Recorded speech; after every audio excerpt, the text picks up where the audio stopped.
Je vous propose de passer à un deuxième sujet, l'embryon et le développement.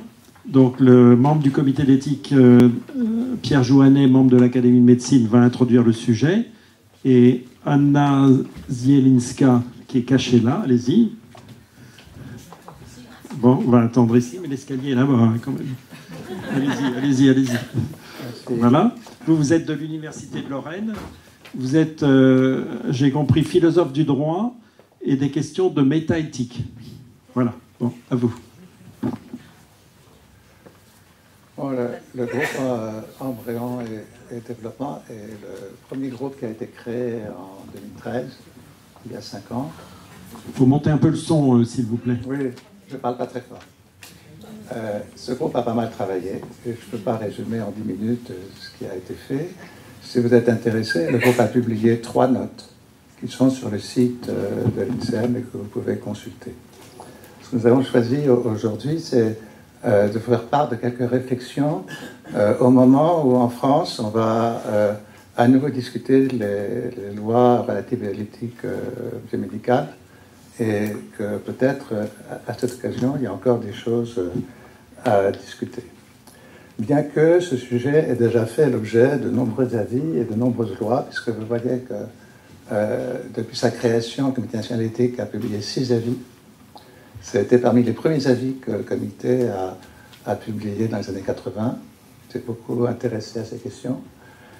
Et que pas moins de 5 lois ont été adoptées qui concernent la recherche sur l'embryon et les cellules souches embryonnaires.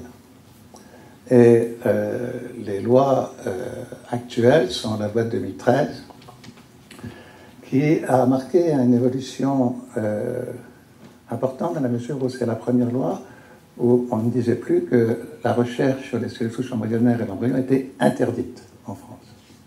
On est passé d'un régime d'interdiction à un régime d'autorisation. Même si toute la réglementation des colonnes de cette loi est restée exactement la même. Et que donc, c'est plus interdit, mais l'encadrement réglementaire est resté à peu près le même.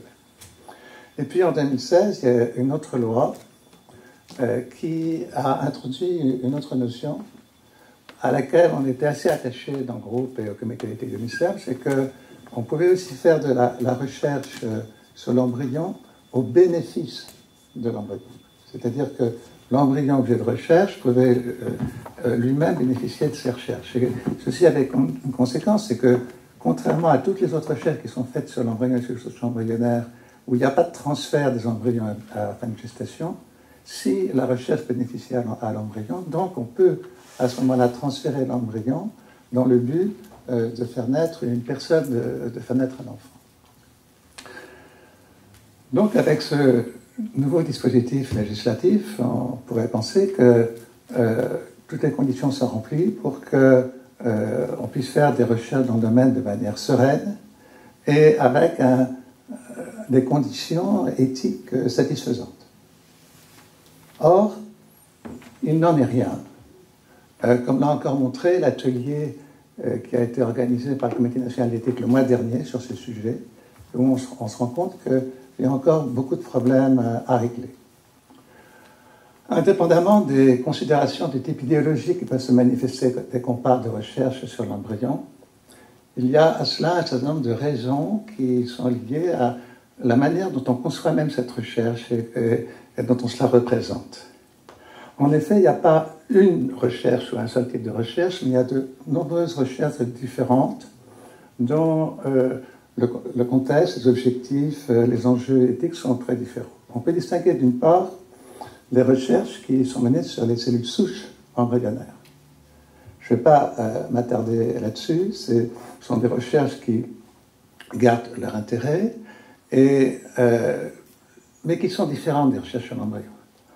Et c'est à juste titre que la Société française d'études sur les cellules souches demande actuellement à ce que la législation et la réglementation concernant ce type de recherche soient séparées de celles concernant les recherches sur l'embryon. Et si on considère les recherches sur l'embryon lui-même, en fait, là aussi, il y a différentes catégories de recherche. Il y a d'une part ce qu'on appelle recherche fondamentale, ce qu'Alain Fischer, ce matin, appelait les recherches à visée cognitive, c'est-à-dire des recherches qui qui essaye de comprendre le développement de l'embryon, le développement normal, le développement anormal. Il y a ce qu'on appelle les recherches précliniques, c'est-à-dire des recherches qui vont essayer d'identifier des facteurs ou de mettre au point des méthodes qui pourraient ensuite être utilisées pour développer des embryons, et notamment dans le cadre de l'assistance médicale à la procréation. Et puis enfin, il y a des recherches cliniques, où là, on va mettre en application les travaux qui ont été développés dans la recherche préclinique. La grande différence entre ces trois catégories de recherche, c'est que les deux premières sont toujours faites sur des embryons ou des éléments embryonnaires qui ne peuvent pas être transférés à fin de gestation, alors que la troisième catégorie, ça va être faite sur des embryons à l'occasion d'assistance médicale à la procréation et qui pourraient être transférés à fin de gestation. Et ce sont des recherches qui sont concernées par la loi de 2016. Donc vous voyez déjà, c'est difficile de parler d'une recherche, on devrait distinguer différentes catégories de recherche. Ensuite, il y a, alors voilà des exemples de ces recherches. Recherche à visée cognitive, une recherche qui a été autorisée par l'Agence de la biomédecine en 2007 et qui cherchait à voir comment le chromosome X était inactivé au début du développement embryonnaire. Des recherches précliniques qui ont aussi été autorisées par l'Agence de la biomédecine, comme l'identification de biomarqueurs moléculaires qui sont impliqués dans la régulation du développement embryonnaire préimplantatoire. Aussi, une recherche plus récente de Julie Stéphane Necker et de Nelly Achour sur la compréhension des dysfonctionnements mitochondriaux qui peuvent entraîner des perturbations du développement embryonnaire. Cette recherche de 2016, c'est une recherche préclinique puisqu'elle cherche à identifier des facteurs qui expliquent des perturbations du développement embryonnaire, mais d'une certaine manière, elle se rapproche des recherches à visée cognitive, des recherches fondamentales, que c'est une recherche qui vise à comprendre comment le génome nucléaire et le génome mitochondrial interagissent pour le développement embryonnaire. C'est une recherche qui pourrait aussi déboucher sur des recherches cliniques. Donc vous voyez que les limites entre les différentes lignes de recherche ne sont pas toujours extrêmement nettes, même si on peut distinguer les trois catégories. Et puis, exemple de recherche clinique, c'est ce qui est proposé par cette société professionnelle actuellement, de pouvoir développer des recherches mini-invasives sur l'embryon qui permettent de détecter, à côté de ce qu'on détecte dans le diagnostic préimplantatoire ou en recherche des lésions géniques ou chromosomiques qui existent chez le futur parent, rechercher des anomalies chromosomiques, des aneuploïdies qui peuvent perturber le développement de ces embryons, empêcher la formation d'un enfant en bonne santé et qui pourrait être détecté dès la phase préimplantatoire. Ce qui n'est actuellement pas possible en France parce que ça n'entre pas dans le cadre de diagnostic préimplantatoire tel qu'il est défini en France. Donc voilà des exemples de ces recherches qui pourraient être développées. Alors maintenant, ce qui peut être source de confusion aussi, c'est le type d'embryon sur lequel on travaille. En effet, il y a différents types d'embryons qui peuvent être utilisés par la recherche. Donc, ceux qui ont été conçus par fécondation in vitro et qui pourraient être transférés, ce sont toutes ces recherches cliniques dont je parlais. Mais quand on fait de la fécondation in vitro, il y a un certain nombre d'embryons qui présentent des anomalies qui ne peuvent pas être transférées. Des anomalies morphologiques, des anomalies d'autres types. Et puis, ces embryons qui sont diagnostiqués par le diagnostic préimplantatoire, qui sont porteurs d'anomalies géniques et qui ne peuvent pas être transférés non plus dans l'utérus. Tous ces embryons qui n'ont pas d'autre avenir que la destruction pourraient être utilisés pour la recherche. Leur statut, leur devenir n'est pas le même que ceux de la première ligne qui pourraient être transférés. Parmi les embryons qui pourraient être transférés, certains ne sont pas transférés immédiatement, parce qu'il y a plus d'embryons qu'on peut mettre dans l'utérus, et donc ils peuvent être cryocongelés, cryoconservés, pour éventuellement un transfert ultérieur. Mais parmi ces embryons qui sont cryoconservés pour les personnes qui sont à leur origine, au bout d'un certain temps, certains ne répondent plus au projet parental de leur géniteur. Soit parce que les géniteurs ont déjà eu un enfant et qu'ils n'en veulent pas d'autres, soit pour d'autres raisons. Et donc, ces embryons qui, eux, ont été jugés aptes à pouvoir se développer, à être transférés, ne peuvent plus être transférés. parce que les personnes qui sont stériles ne le souhaitent pas pour elles-mêmes et n'ont pas donné leurs embryons pour être accueillis par d'autres personnes. Et donc ces embryons qui n'ont pas d'autre avenir que la destruction, qui eux, contrairement aux précédents, sont relativement normaux, peuvent être utilisés aussi par la recherche. Et puis il y a encore d'autres embryons qui peuvent exister par la recherche. Il y a des embryons qu'on peut créer spécifiquement pour la recherche. C'est le cas de, par exemple, ces recherches qui ont été publiées l'année dernière. On a utilisé CRISPR-Cas9 pour pouvoir corriger des gènes anormaux sur des embryons. Pour pouvoir tester ces techniques d'ingénierie génétique ou génomique pour pouvoir corriger les embryons, il faut avoir des embryons qui sont porteurs de l'anomalie qu'on souhaite corriger.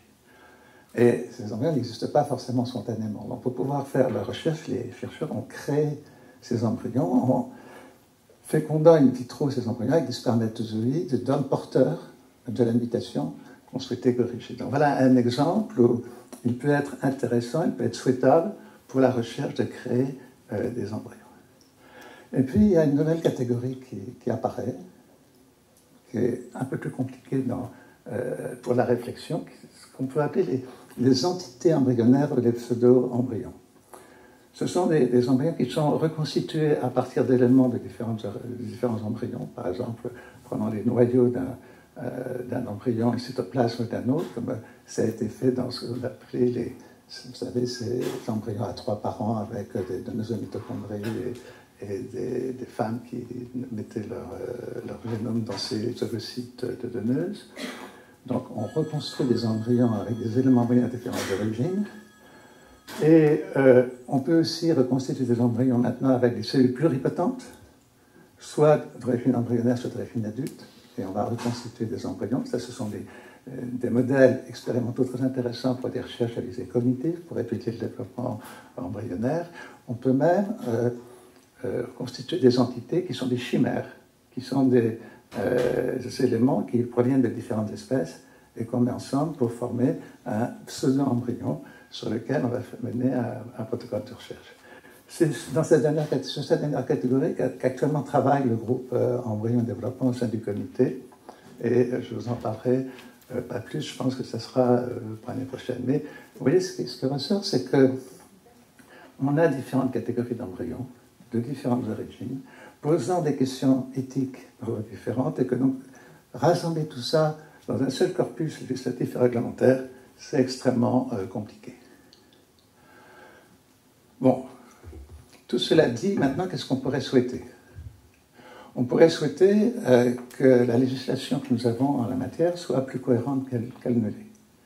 En effet, une des difficultés des chercheurs, une des difficultés des médecins qui vont faire la recherche dans le domaine, c'est de pouvoir mettre en œuvre ces recherches en fonction du cadre législatif. Et voilà un exemple d'incohérence. L'article de loi qui définit la recherche les souches embryonnaires et l'embryon humain, c'est l'article L 2151-5 du Code de la santé publique. Et dans cet article, vous voyez qu'à l'alinéa 4, il est dit que les embryons sur lesquels une recherche a été conduite ne peuvent être transférés à des fins de gestation. Très bien. Mais l'alinéa suivant, 2 lignes en dessous, dit des recherches biomédicales peuvent être réalisées sur un embryon ou sur l'embryon in vitro avant ou après son transfert. Donc, un coup, on dit que c'est pas possible, et le paragraphe suivant, on dit qu'on peut le faire avant le transfert.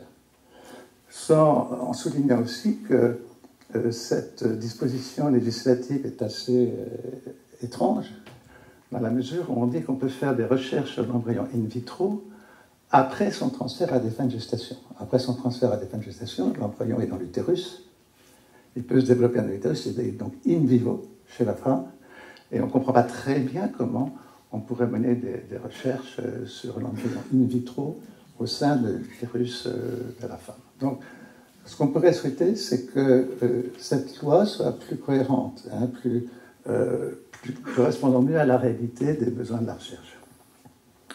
On pourrait souhaiter aussi un encadrement qui soit mieux adapté et simplifié. Mieux adapté parce que la loi de 2016 qui autorise les recherches sur les embryons en cas d'une AMP, son application est renvoyé à la loi de 2012 sur la chaise médicale, qui est une loi générale qui est relative aux recherches impliquant la personne humaine. Et donc, il y a tout un dispositif législatif réglementaire de la loi de 2012 qu'on essaie d'appliquer à l'embryon. À la différence que l'embryon n'est pas une personne, et que donc, vouloir appliquer à l'embryon qui n'est pas une personne des dispositions qui concernent la personne, c'est un peu compliqué. Et ensuite, cette loi de 2012 distingue différentes catégories de recherche en fonction du type d'intervention qui sont faites sur vous et moi quand on fait une recherche clinique, puisque c'est la recherche biomédicale, ce sont les recherches à tous les âges, et que ça aussi, c'est pas très très bien adapté à la recherche sur l'embryon in vitro, et je parle là de recherche clinique, tel que je l'évoquais tout à l'heure. Donc, il y a un problème d'adaptation de la réglementation à cette possibilité qui est reconnue par la loi maintenant de faire des recherches sur des embryons qui peuvent être transférés à fin de gestation. Donc, ce qu'on pourrait souhaiter, c'est que sur le plan réglementaire, il y ait des procédures qui soient définies, spécifiques, parce que l'embryon pose quand même des questions spécifiques, mais qui soient adaptées à la situation des embryons, et surtout qu'ils soient simples, et que cette procédure permette d'autoriser les recherches que l'on souhaite développer sur l'embryon humain in vitro. On pourrait souhaiter aussi que les autorisations délivrées soient délivrées par un seul organisme, ce qui n'est pas le cas actuellement.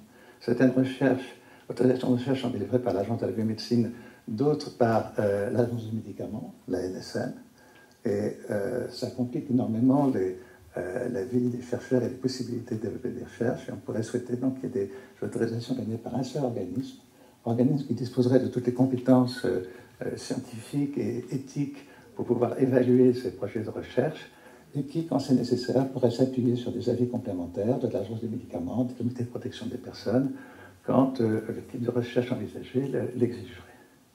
Ce qu'on pourrait aussi souhaiter, c'est qu'il y ait une évaluation qui soit faite de toute cette procédure d'autorisation de recherche, une évaluation qui n'est pas faite actuellement, que tout ça soit fait de manière beaucoup plus transparente que ce qui se fait actuellement, et que les résultats de tout ça soient rendus publics, c'est-à-dire que les personnes concernées, ceux qui sont à l'origine des embryons, toutes les personnes qui se posent des questions sur la recherche sur l'embryon, puissent être bien informées de tout ce qui s'est fait et de la complexité des choses.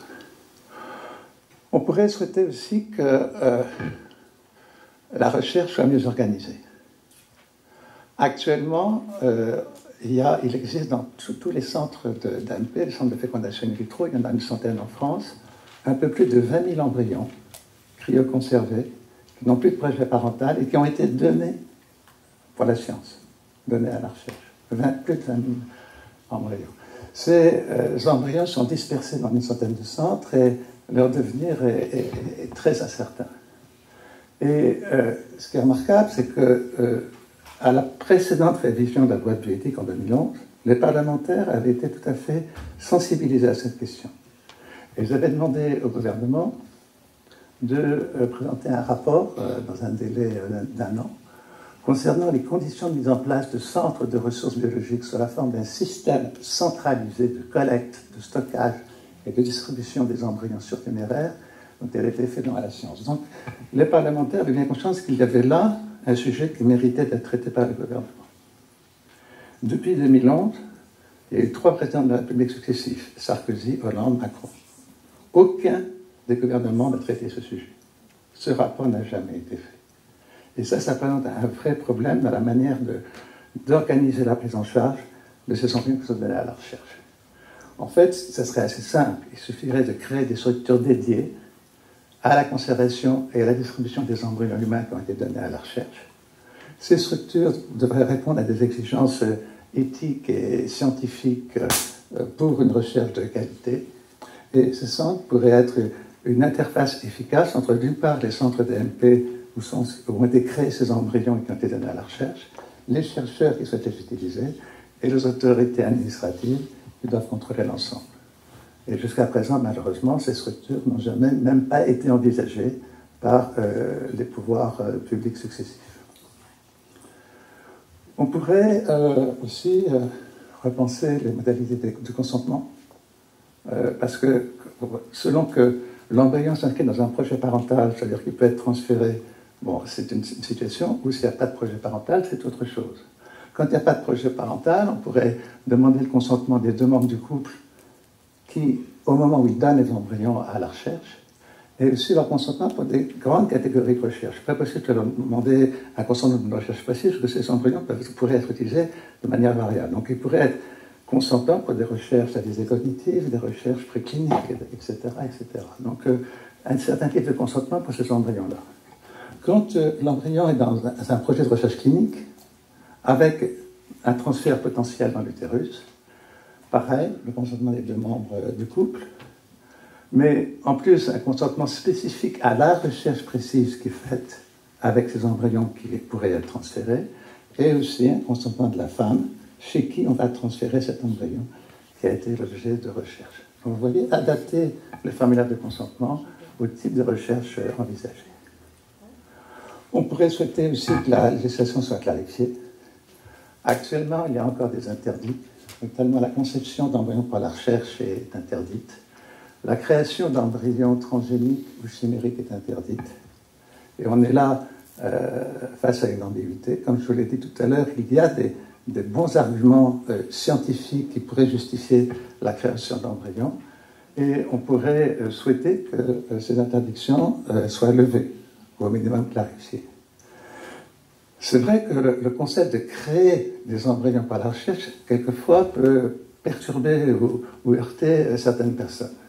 Mais je souligne que cette question a déjà été traitée il y a longtemps. Vous voyez que dans un avis de l'an 2000, le Comité national d'éthique avait déjà évoqué cette possibilité, dans une circonstance particulière qui était que pour pouvoir développer de nouvelles techniques d'assistance médicale à la procréation, comme par exemple la vitrification des ovocytes ou d'autres techniques sur les gamètes ou sur la fécondation, il faut qu'avant que ces techniques soient utilisées en pratique clinique, pouvoir créer des embryons qu'on va analyser pour voir si ces techniques sont perturbantes pour le développement embryonnaire. Et donc le Comité national d'éthique, dans sa sagesse, avait dit qu'il peut y avoir une exception motivée au principe général d'interdiction de produire des embryons humains à des fins de recherche dans ces finalités-là, quand il y a de bons arguments scientifiques pour le faire. Donc on pourrait souhaiter que la législation évolue sur ce point et qu'elle soit clarifiée. En conclusion, je retiendrai simplement une autre phrase d'un autre avis du Comité national d'éthique qui ne s'applique pas spécifiquement à l'embryon, mais à toutes les recherches médicales, et que je trouve intéressante. En 1986, dans un de ses premiers avis, le Comité national d'éthique avait déclaré que les exigences éthiques ne peuvent pas toujours être formulées en termes d'absolu, de caractère dogmatique. L'élaboration des règles et leur mise en œuvre impliquent des compromis que le principe éthique du moindre mal peut rendre tolérable. Ce moindre mal devrait être apprécié au regard des avantages et des risques immédiats, à moyen ou à long terme, qu'ils soient de nature scientifique ou médicale, psychologique ou sociale, culturelle ou philosophique. Je trouve que cette réflexion du Comité d'éthique est tout à fait intéressante et pourrait s'appliquer aussi à la recherche sur l'embryon. Pour ma part, j'aurais envie de dire qu'on pourrait aussi essayer d'évoluer et passer du principe du moindre mal, qui est évoqué là, vers une dimension peut-être un peu plus positive de ce qu'est la réflexion éthique pour aller vers le meilleur compromis possible dans le respect de la diversité qui existe dans notre société, des options scientifiques, médicales, psychologiques, culturelles ou philosophiques. Merci.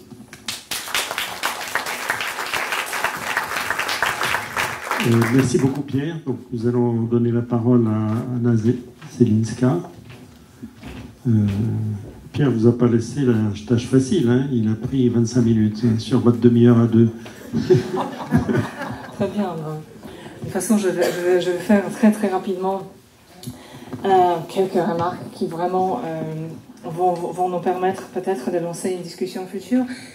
La situation qui vient d'être décrite par Pierre et donc les travaux qui sont menés au sein du groupe de recherche sur l'embryon au sein de l'INSERM montrent que la France est victime de ce qu'elle a de formidable.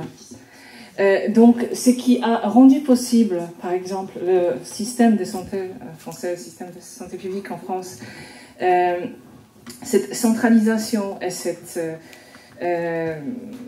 prise de décision, n'est-ce pas, qui vient du haut, et tout cela fait que toute autre prise de décision dans le domaine du vivant devient difficile, surtout si on a envie de s'amuser avec des définitions éthiques très sophistiquées.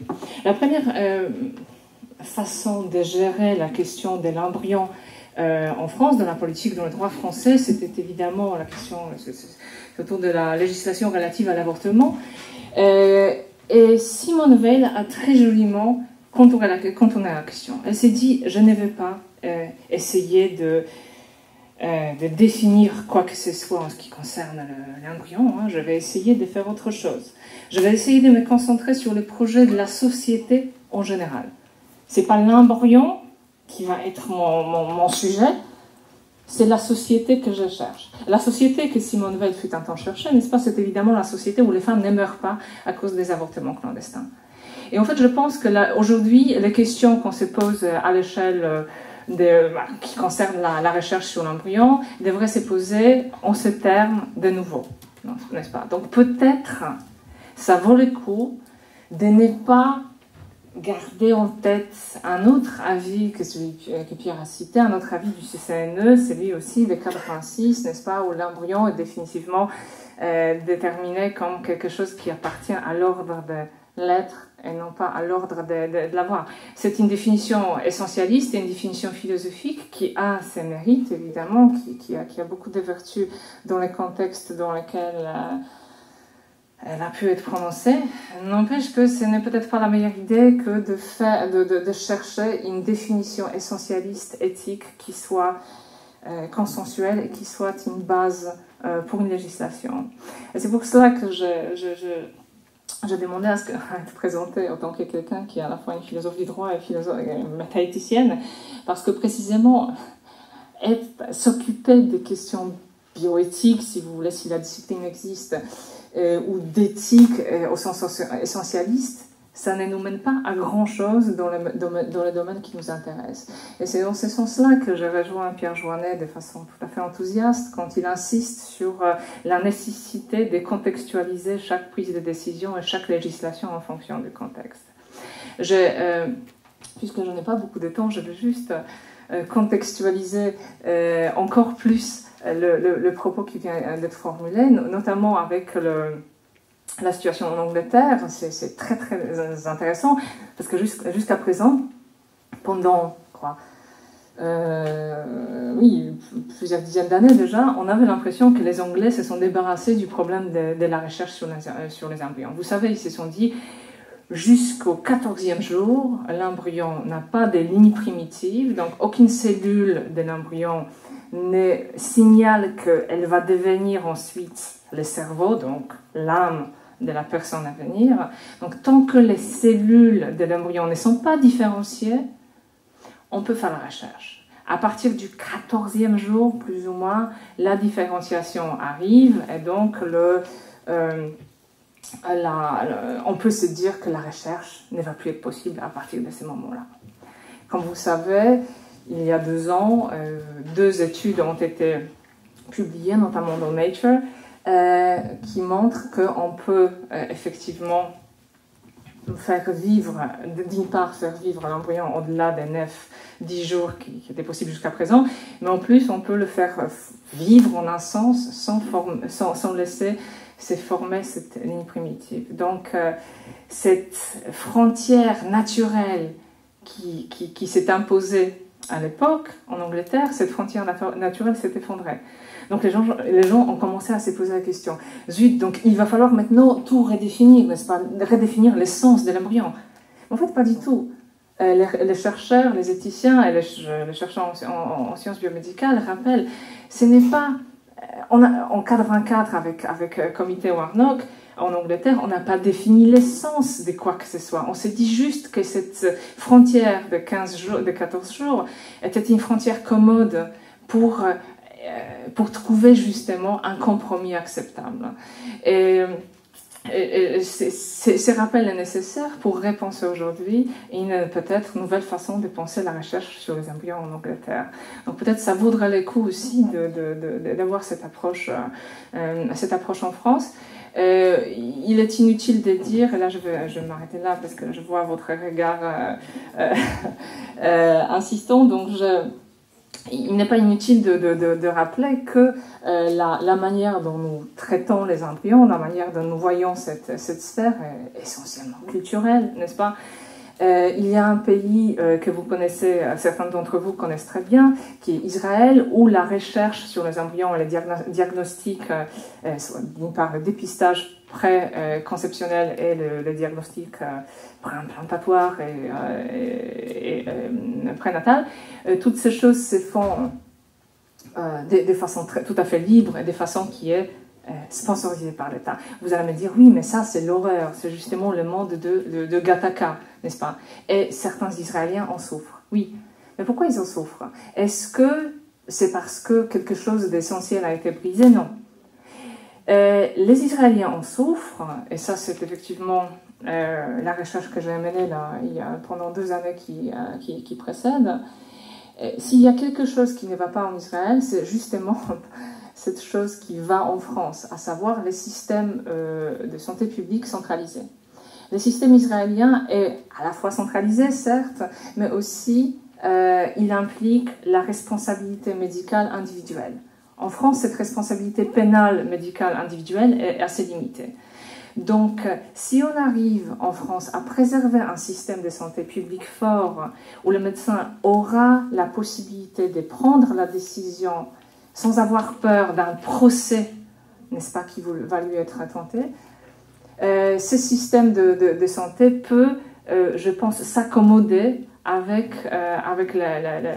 la recherche sur des choses aussi fragiles, aussi sensibles que l'embryon, et évidemment avec tout ce qui concerne la génomique au sens large, n'est-ce pas? Donc c'est sur quoi nous devrions, à mon avis, nous concentrer dans ce contexte, c'est sur la préservation d'un certain système d'une certaine vision de la santé publique avant de se préoccuper des définitions essentialistes sur lesquelles nous n'allons jamais être d'accord.